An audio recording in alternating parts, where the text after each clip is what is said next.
پچھلے 6 دن سے جو ہے وہ ان کا گلا اور ان کا معدہ وہ بہت خراب ہے. اس طرح کی خوراک دی جا رہی ہے. یقینی طور پر نہ تو ڈاکٹرز جو ہے وہاں پر لے جائے جا رہے ہیں، اور ہمیں بھی ڈاکٹرز کی فیملی ڈاکٹرز کی اجازت دی جائے اور اس حوالے سے بھرپور طریقے سے تحریک انصاف جو ہے وہ اس پر ایکشن کرے. تو یہ ایک بڑا ہنگامی ان کا پیغام ہے کہ فیملی جو ڈاکٹر ہے اس کو جانے کی اجازت دی جائے، دیکھنے کی اجازت دی جائے. تو بتایا جاتا ہے چونکہ ان کو وہاں پہ ایک کمرے میں رکھا گیا ہے اور اندھیرے کے اندر، اور اس طرح ظاہر ہے وہ ٹارچر کی سی کیفیت ہے. لیکن اسلام آباد ہائی کورٹ کا جو چیف جسٹس ہے وہ سلامت رہے، اور اس طرح کے 2-4 اور بھی جج مختلف عدالتوں کے اندر کہ جن کو جہاں پر نواز شریف کو ہلکی سی درد بھی ہو، مریم نواز کو، تو وہ بڑے تیزی کے ساتھ آپریشن کرتے ہیں، لیکن جہاں پہ ان کو کوئی اتنی خاص بہرحال ٹینشن نہیں ہے. اب دوسری طرف جو ہے وہ کل میریٹ ہوٹل کے اندر تحریک انصاف جو ہے وہ تمام جو حلقے ہیں جہاں پر دھاندلی ہوئی ہے اس کے فارم 45 وہ پیش کرنے جا رہی ہے. آج شیر افضل مروت، بیرسٹر علی گور، بیرسٹر عمیر نیازی اور کچھ سلمان اکرم راجہ اور دیگر دوستوں کی آج ملاقات ہوئی ہے عمران خان سے.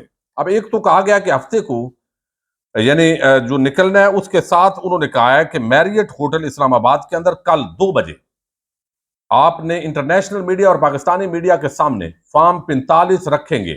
سلمان اکرم راجہ بھی وہاں ہوں گے اور سوشل میڈیا وارئرز اس پیغام کو زیادہ سے زیادہ پھیلائیں. یہ شیر افضل مروت نے عمران خان سے ملاقات کرنے کے بعد جو ہے یہ پیغام دیا ہے. اب جو اس وقت ایکچول صورتحال ہے، یہ الیکشن ایک دھاندلی زدہ اسٹیبلش ہو گیا ہے. یعنی پاکستان کی پیپلز پارٹی نون لیگ کو چھوڑ کر یعنی MQM کو چھوڑ کر، بلکہ پیپلز پارٹی کے بھی بہت سارے رہنما، ندیم افضل چند اور جن کے ساتھ ہوا ہے، قادر مندوخیل اور دیگر، وہ بتا رہے ہیں کہ یہ دھاندلی ہوئی ہے. یعنی ایک نون لیگ اور MQM کو چھوڑ کے جن کی لاٹری نکلی ہے، پاکستان کی تمام جماعتیں یعنی وہ قوم پرست جماعتوں سمیت وہ سمجھ رہی ہیں کہ یہ جو ہے وہ دھاندلی ہوئی ہے. اور دھاندلی کے لیے جماعت اسلامی نے کل یوم سیاہ کا اعلان کیا ہے.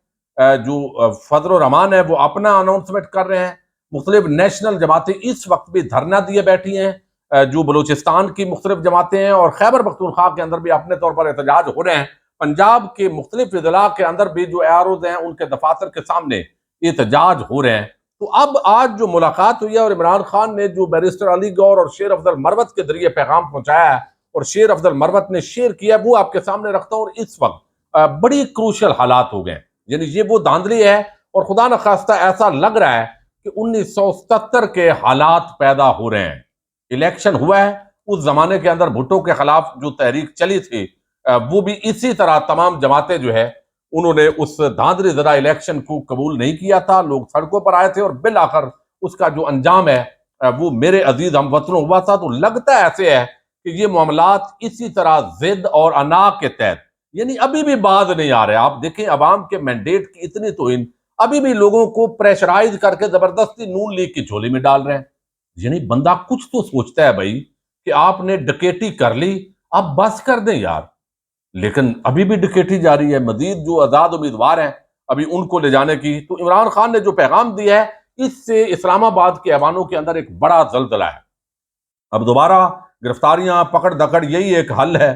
یہ ہوگا اور عوام پھر اس کے خلاف جو ریاکشن ہے وہ دے گی. بہرحال پرامن احتجاج سب کہا گیا. تو عمران خان نے ڈیالہ جیل سے یہ واضح طور پر پیغام دیا ہے کہ ہفتے کے دن پوری پاکستانی قوم، سارا پاکستان پرامن طور پر اس دھاندلی زدہ الیکشن کے خلاف سڑکوں پہ نکلے. یہ ایک بڑی اناؤنسمنٹ ہے جس کا انتظار ہو رہا تھا. اور یہ پیغام جو دیا گیا ہے اس کے اندر کہا گیا ہے کہ عمران خان نے یہ کہا ہے کہ یہ مینڈیٹ پر ڈاکہ نہیں ڈالا گیا بلکہ پورے پاکستان کی آزادی کو سلب کیا گیا. اگر اس طریقے سے پاکستان میں ووٹ چوری کیا جا سکتا ہے تو آنے والے الیکشن پر سوالیہ نشان رہے گا. لوگ عوام کے پاس نہیں جائیں گے. عمران خان نے کہا کہ اس ووٹ کے لیے کوئی اسٹریچر پر آیا، کوئی ہزاروں میل سفر کر کے آیا، لہذا یہ چوری کی گئی ہے. یہ اس لیے کی گئی ہے کہ ایک منی لانڈرنگ جو سینڈیکیٹ ہے اس کو پاکستان پر مسلط کیا جائے. اوورسیز پاکستانی ڈالر نہیں بھیجیں گے، وہ دیکھیں گے کہ چور ہیں جو باہر ڈالر بھیجتے ہیں. یہ مہنگائی کریں گے. ہم عوام کے دیے گئے مینڈیٹ کے امین ہیں، لیکن پاکستان نے ایک بار پھر اٹھنا ہے. فالس فلیگ اور دوبارہ 9 مئی کے بیانیے سے قوم کو ڈرانے کی کوشش کی گئی ہے. اگر پاکستانی کم نکلتے ہیں تو جمہوریت کی تقدیر سیل ہوتی ہے. یہ احتجاج دنیا بھر میں پاکستانیوں کا پیغام ہوگا. جمہوریت، آئین اور قانون کا سروائیول اس احتجاج پر ہے.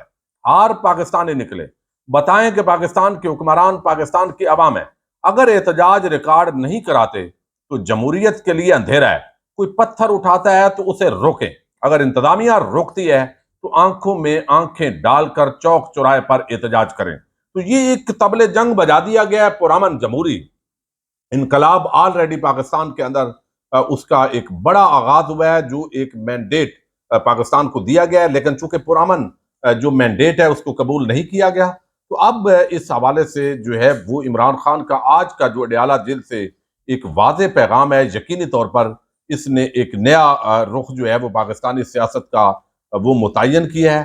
اب اس تناظر کے اندر جو ہے یقینی طور پر آپ دیکھیں کہ ایک طرف تحریک لبیک ہے، پھر غلام میاں غلام سرور، اور اسی طرح اور کتنے مخالف ہیں، جماعت اسلامی کے لوگ، MQM کے لوگ، یعنی وہ جمعیت علماء اسلام کے لوگ، مختلف جماعتوں کے قوم پرست جماعتیں، سب نے کہا ہے اس الیکشن کے اندر جو تحریک انصاف کا مینڈیٹ ہے، سب کہتے ہیں کہ بھائی ہمارے فارم 45 کے مطابق تحریک انصاف جیتا ہوا ہے، امیدوار ہمارے حلقے سے جیتا ہوا ہے، اور آج سلمان اکرم راجہ کے حق کے اندر بڑا فیصلہ آیا ہے، اور الیکشن کمیشن نے اسلام آباد ہائی کورٹ کے سامنے سرنڈر کیا ہے اور نوٹیفیکیشن واپس لے لیا، اور اب اس پر مزید الیکشن کمیشن جو سماعت کرے گا اس پر جو ہے وہ چیزیں مزید کھل کر سامنے آئیں گی۔ تو ان حالات کے اندر جو حالات ہیں وہ ایک بڑے عجیب طریقے سے، یعنی نواز شریف آؤٹ ہو گیا، اب پیچھے شہباز شریف ہے، پیپلز پارٹی اپنی گیم کر رہی ہے، ان حالات میں کمزور حکومت پاکستان کے لیے بہت بڑا چیلنج ہوگی، اور یہ سارا جو برڈن ہے وہ ظاہر ہے پاکستان کے طاقتور حلقوں کے کندھوں پر ہے، اور انہی پر آ رہا ہے کہ آپ نے یہ گند کا ٹوکرا جو ہے زبردستی اٹھا کے پاکستان کے اوپر ڈالا ہے، تو اب آپ نے ہی اس کو لپیٹنا ہے، کیونکہ عوام نے تو فیصلہ دے دیا ہے، تو اب عوام کا فیصلہ اگر نہیں مانیں گے تو حالات ظاہر ہے خرابی کی جو ذمہ داری ہوگی وہ بھی انہی پر ہوگی جنہوں نے مینڈیٹ پر ڈکیٹی کی ہے۔ تو بڑی عجیب قسم کے حالات ہیں، اللہ تعالیٰ پاکستان کے اندر امن و سلامتی رکھے، اور جو جس کا مینڈیٹ ہے وہ واپس ہو، تاکہ پراپر طریقے سے ایک آئینی حکومت جو ہے وہ تشکیل پا سکے۔ پاکستان زندہ باد، پاک فوج پائندہ باد۔